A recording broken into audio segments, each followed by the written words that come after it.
Well, hello everybody. Welcome to our webinar, What is the Cloud? The Myth, the Facts, the Benefits. I want to do a little housekeeping before we get going. We'll be sending to everybody here a copy of this presentation along with a recording of the webinar after we conclude. So please wait and see that in your mailbox. Also, throughout this entire presentation, you can ask questions on the right-hand side on the question box. At the end of the webinar, we'll try to get to everybody's questions as much as time allows for and try to give you a satisfactory answer. My name is Nick DeBoer. I'm a content manager here at Passageways. I've sat on a handful of boards and I've been using cloud software since I was a kid. I know this subject pretty much inside and out, and along with me is David Alder. He's our Director of Product Management at Passageways. He's been leading development of cloud software for a long time. David, you want to say hi? Hi everybody, thanks for attending. Prior to this I was a software engineer for quite some number of years, and I moved into product management a few years ago, so I'm very familiar with not just software development but also cloud software in general. So I'm happy to be here, and let's go. Cool. Next slide, please. Well, I mean, to get going, my plan here is to set the stage, introduce you to some of the history of the cloud, how we got here, and essentially where the cloud came from. The cloud's been really around since the 1990s, which you might be surprised to hear, but I'll explain a little bit. IBM really helped get the cloud to become mainstream, especially as a term that we use in the vernacular, in business, in popular culture. And it really began with a massive TV advertising campaign that they began running during the Golf Masters tournament in April 2014. In 4 days, they ran 64 commercials and really kind of set the stage for what we know of as the cloud right now. But before we really start getting into just a little bit of the history, I want to run a quick poll. We'll give you guys a few seconds to answer it, and we'll share some insights that we gather as this webinar goes on. So feel free to answer that question, and we'll move forward.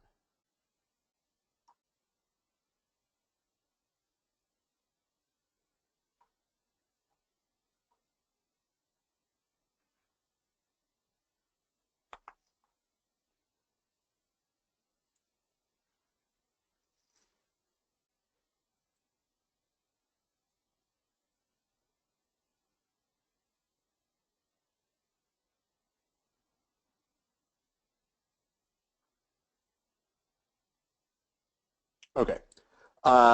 Thank you to anybody who answered. Those are pretty even results between everybody who's on this webinar. About a quarter of everybody on here is using some sort of cloud application, and more of a third of the people here are using one regularly. Next slide.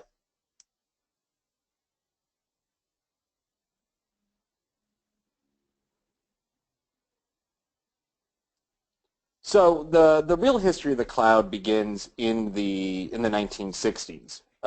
It's the beginning of the internet. It is the federal government investing in something called ARPANET. There's a photo in the bottom right-hand corner there that really shows the real beginning of the backbone of the internet. It set up across a variety of universities across the eastern seaboard, stretching west. You can even see Purdue University on that map down there in the left-hand corner. Passageways is established right outside the university. We have deep ties there. We've really been in that culture since the beginning.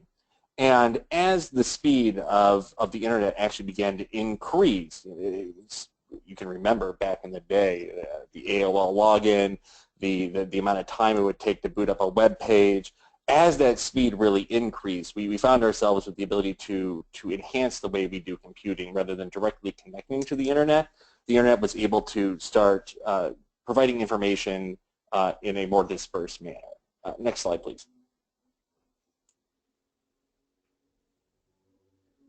And along with this came an expansion of a variety of application service providers. They managed and hosted software, but they generally required rather powerful PCs. And along with the increased speed of the internet, we got something called software as a service providers. In 2001, and since then, we've managed, software was managed and accessed on websites and browsers. I mean, think going and getting your first email from Gmail, right? As that speed started increasing, we were able to start getting services like that. Next slide, please.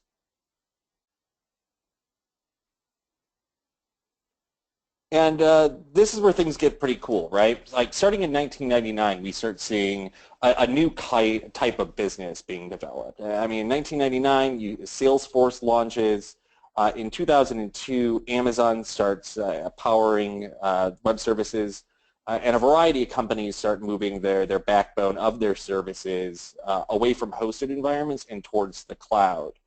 In 2006, Google launches a beta for a variety of browser applications. Google Docs, Google Spreadsheets, under the flagship Google Apps at the time, and they officially launched it to the public in 2009. These were services that looked and were meant to compete directly with Microsoft. Microsoft's Office package was something that companies would buy or individuals would buy and run directly on your computer. Cloud computing was able to turn that around. Instead of running the application directly on your computer, you are now able to access essentially an identical piece of software right through your web browser. And today, cloud services revenue is extraordinary. You have Amazon, who's really running the backbone at $11 billion. Microsoft has a more enterprise-focused and very secure version of a similar service. Their revenue is $13 billion. Salesforce is huge, nearly $7 billion in revenue. Next slide, please.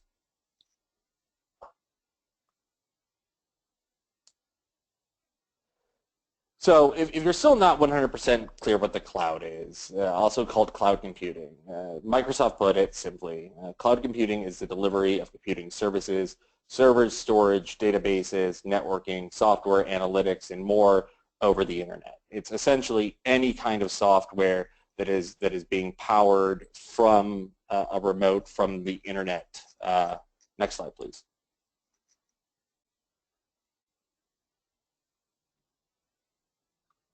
If you'd like to see some examples, we're actually using the cloud right now. On GoToMeeting, any kind of email service, if you go to Outlook for your email, whether you use the AOL mail, whether you go to Gmail, any video games are being powered by backends on the internet, like Amazon Web Service. If you stream music over Spotify, if you watch videos over YouTube, if you interact with a variety of apps, all that data that your phone's using, right? All that stuff is being powered by the cloud. Next slide, please.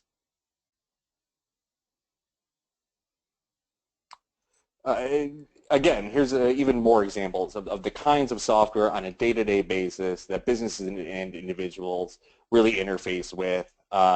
That is backed by the cloud, right? All your CRM software, all those Google apps today, any kind of email marketing, whether it's MailChimp or Marketo, if you're taking surveys, if you're trying to evaluate different customers and using SurveyMonkey, if you have Carbonite backing up your data on a day-to-day basis, even Microsoft took a cue from the Google apps, and Microsoft Office 365 is now a cloud-based software. It does all the things that the desktop version did, but it doesn't actually sit directly on your computer. Instead, the internet is syncing with it, and all that data is being pushed to you through the cloud. And even QuickBooks right now. I mean, we remember QuickBooks sitting on our desktops and putting that information in manually.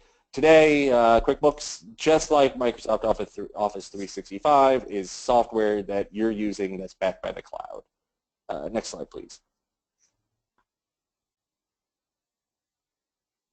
So we're going to have a second poll question here before we get into the real heart of the webinar here, some of the more common myths. So if you take another 15, 30 seconds to fill out the second poll question, we will be grateful.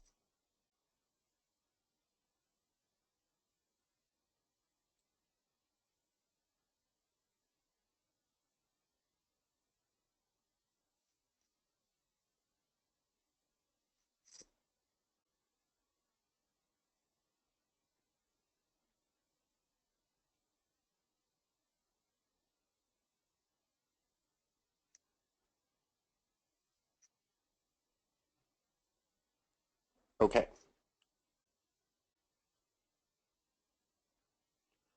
I'm not surprised. Almost all the listeners on here feel that the data is not secure enough in the cloud, and that's something that we hear a lot here. And I hope that we can provide a little bit of clarity on the actual security that the cloud provides as this webinar continues. So let's keep going.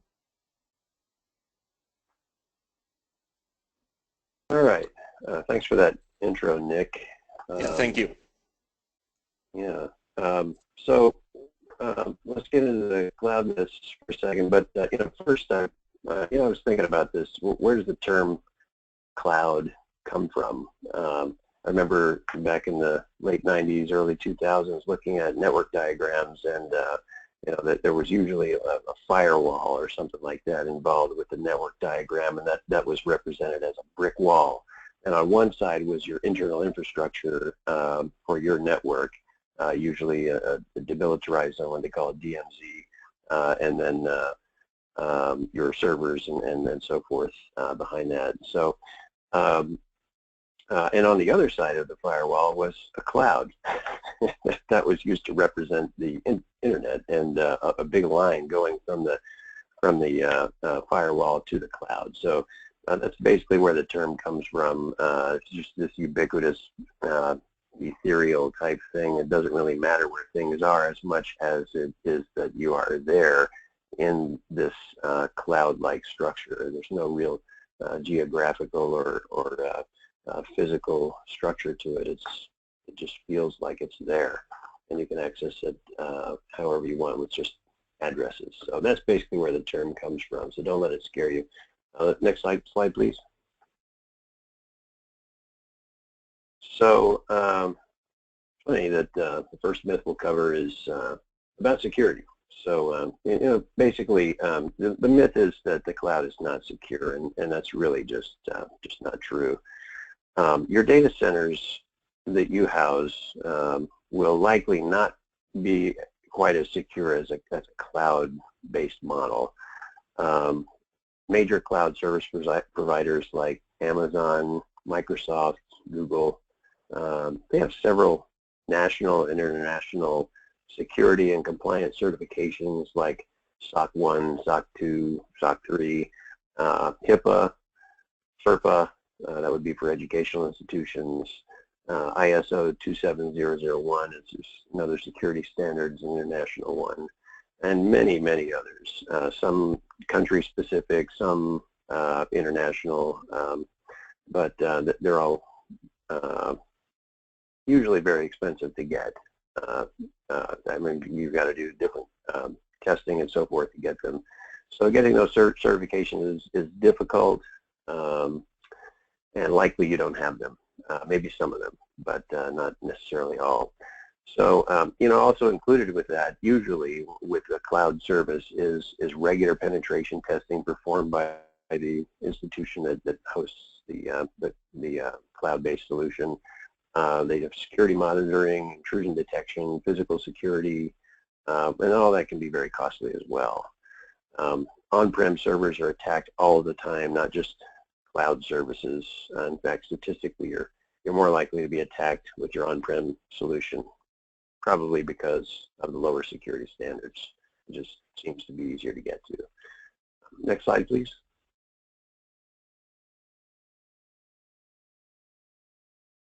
So myth number 2, the cloud is unreliable.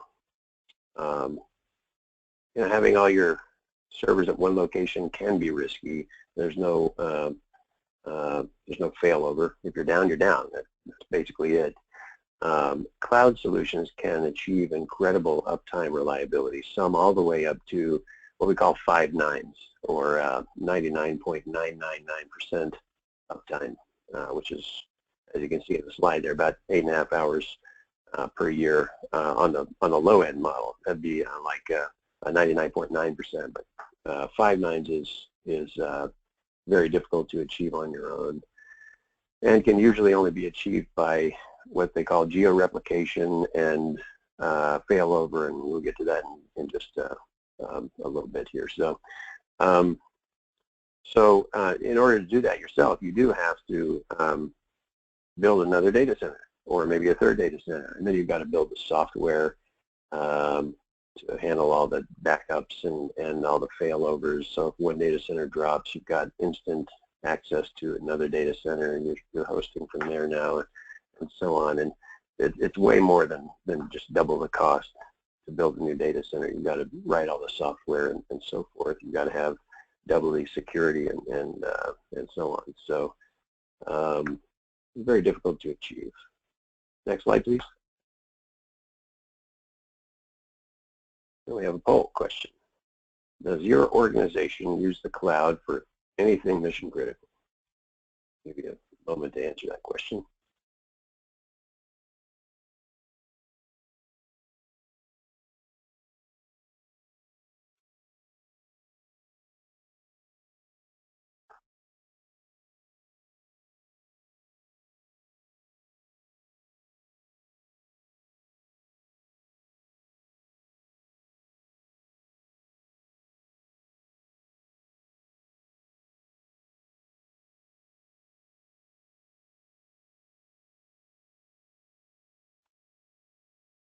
All right.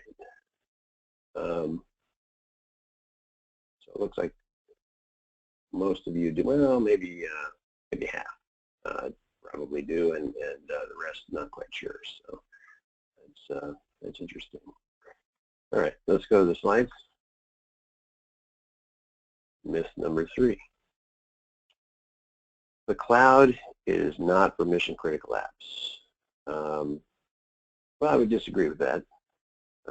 I think it certainly is. When you talk about the extensive reliability that you get with a cloud model that I mentioned before, 5 nines, usually 3 nines for applications, but it could be up to 5 nines depending on how robust you make your solution. You get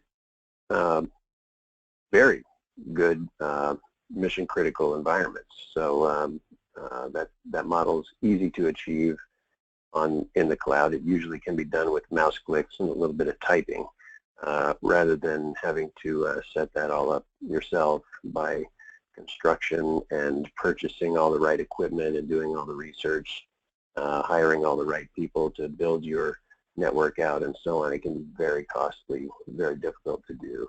So, but all that's already been done. So that's why that's kind of the allure of the cloud model is basically it's already been thought of before by very intelligent people and all that. So you get, as I mentioned before, 5 nines reliability from time to time, and automatic what's called active geo-replication of data.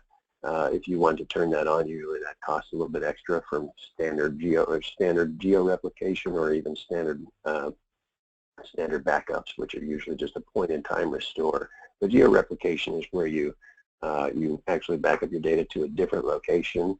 And active means it's ready to go right now, and you can actually serve data from there. It's not just read-only. Once a data center drops, you can move to the next data center, and everything's ready to go right there for you, reading and writing, not just read-only. So that becomes a very robust model for mission-critical applications. But you don't need to go all in. If you've got mission-critical apps that are just too sensitive, a lot of times mission-critical apps don't get updated as much as regular apps. So they might be more difficult to move to a cloud model. So you can plan that out in your migration strategy. If you have one, you should have a cloud strategy. Whether you're going to use it or not, you should determine what you're going to do with this thing called the cloud. Next slide, please.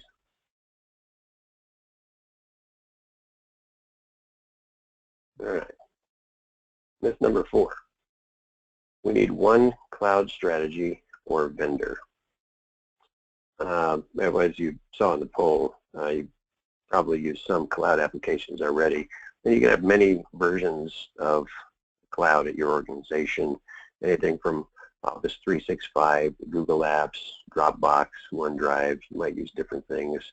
Dropbox kind of makes it a little bit more personal. You can use that on your own. A lot of people do. I use it. I have it on my phone, on my desktop, even my work laptop, and just for syncing things back and forth, some personal, some professional, whatever. You may use Salesforce.com to track sales opportunities, customers. You may run your organization's business using cloud technology. That might be the business that you have. It's something in the cloud, kind of like what we have. And you may do all that at the same time. So a good strategy will help prevent people from just using whatever is convenient. Some people may use Google Apps, while others may use Office 365, even in your organization. But they'll use it if they're familiar with it. So usually they'll use something internally for something that's maybe more ease of use than practicality. So if for example, you pay for Office 365 for all your employees, some of them might still use Google Apps because they're familiar with it. They used it in college or high school even, and that's just what they're familiar with. They find it very easy to share things. Everybody seems to have a Gmail account, so let's just get your Gmail address and I'll share this stuff with you and we can interact and play with it online. So you really want to, if you're running an IT department, you want to make sure you shore that up and have some kind of cloud strategy. Otherwise you wind up with lots of different applications out there that different people use, and it's hard to keep track of things. If you really want to lock things down, you may not be able to, but you might want to bless certain things and make things more available or more accessible, so you don't just have a bunch of disparate things out there in the world that people use. Next slide.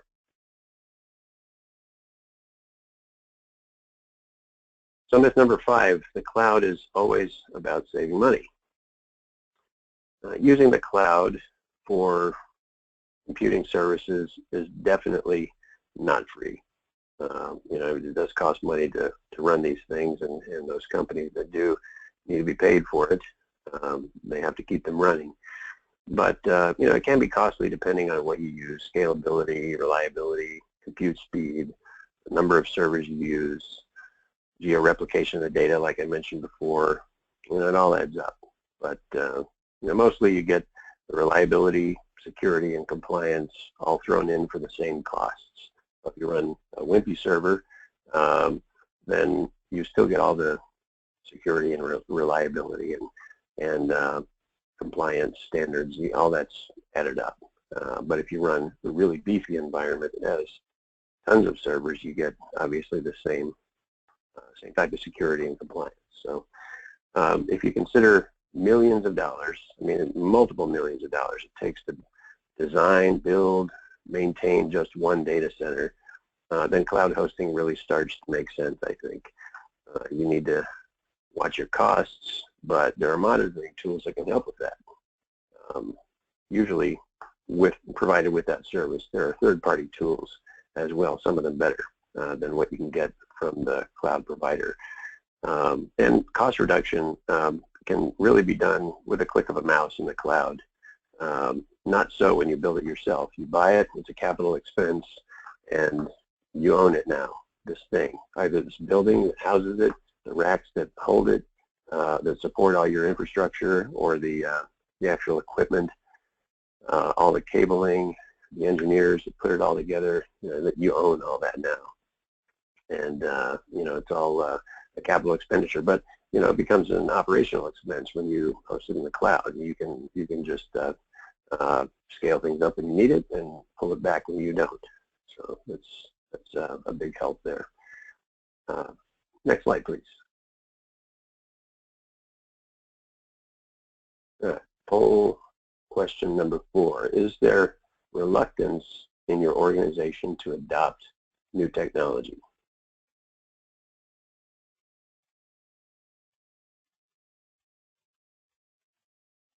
Give me a moment here.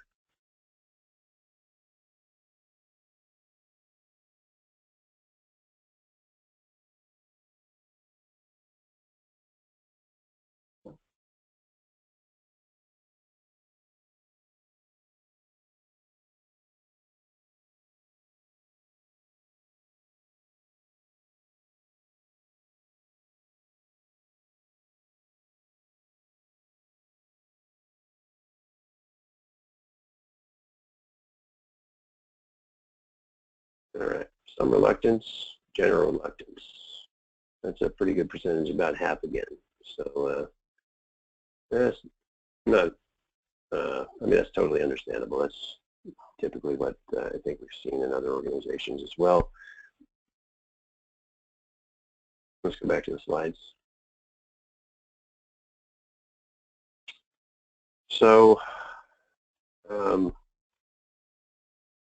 myth number 6, once data is in the cloud, it can't be erased, right? It's not really true. So, you know, it depends on the service you use. If you make your own thing in the cloud, sure, yeah, it can be erased. You can erase it all day if you wish. It's your database, it's your data, and you can go in and build tools that load the database with data and then remove the data from the database. But if you use another service, usually there's some kind of policy about backups and retention. So it's just one of those things where you might want to look at it. But you know, typically for our service, for example, we keep it about 30 days, and after that, we can't even get it back for you. It's gone. Our backups last about that long, and that's all about what we're willing to pay for. But you know, once you delete something, it's up to you whether you want it to be there or not. So yeah, things can be deleted. Other times, you know, there's permanent retention of stuff. I remember Google Apps at one point in time. There was some concern about whether things were actually deleted, but I don't know what the state of it is now. So you know, if you run your own systems in the cloud, yeah, you can take care of your own deletion, backup, and retention policies. But SaaS services, like I mentioned, there's usually some kind of policy they have, so check on that. Next slide, please.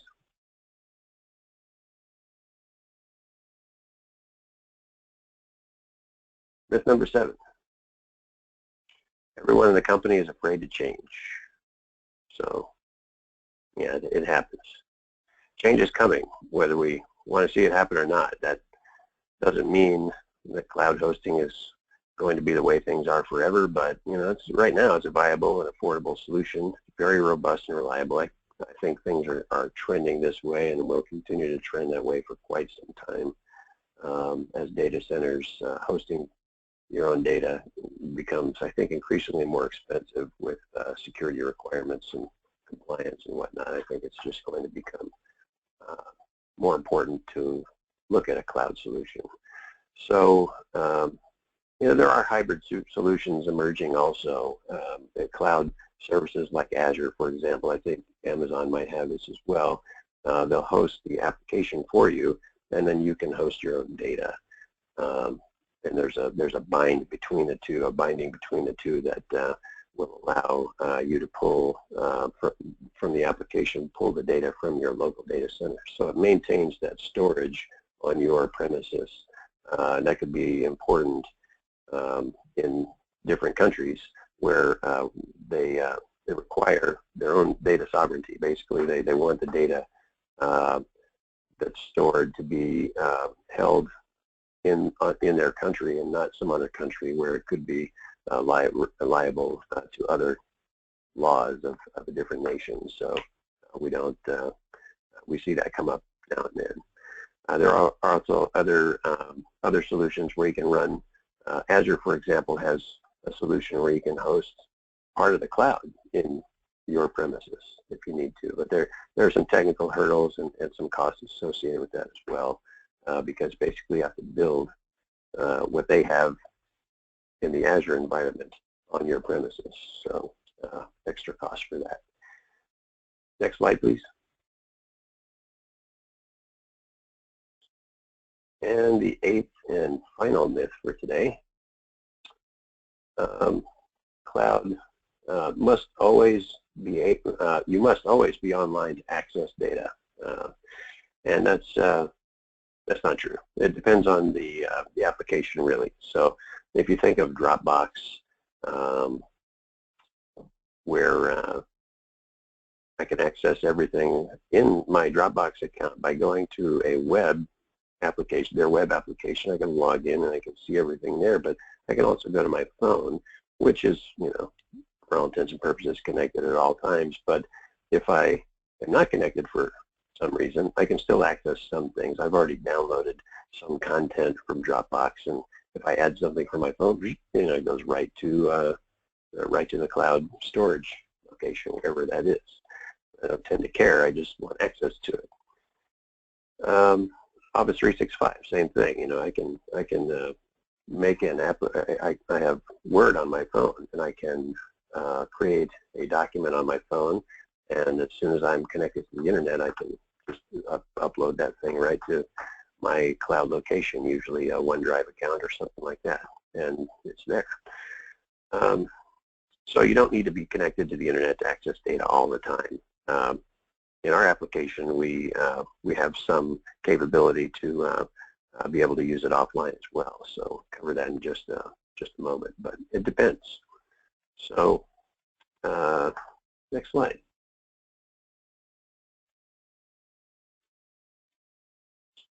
So a little bit about our application.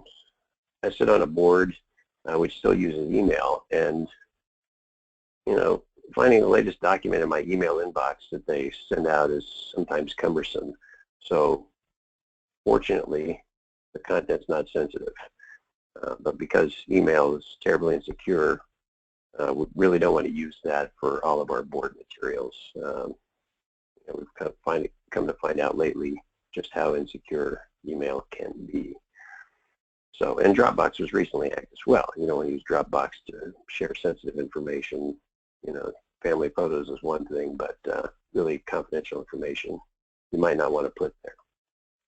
So, printed documents, hard to keep track of.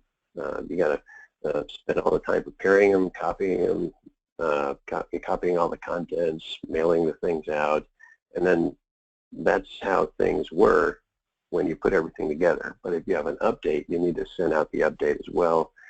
It's just difficult. It's very cumbersome.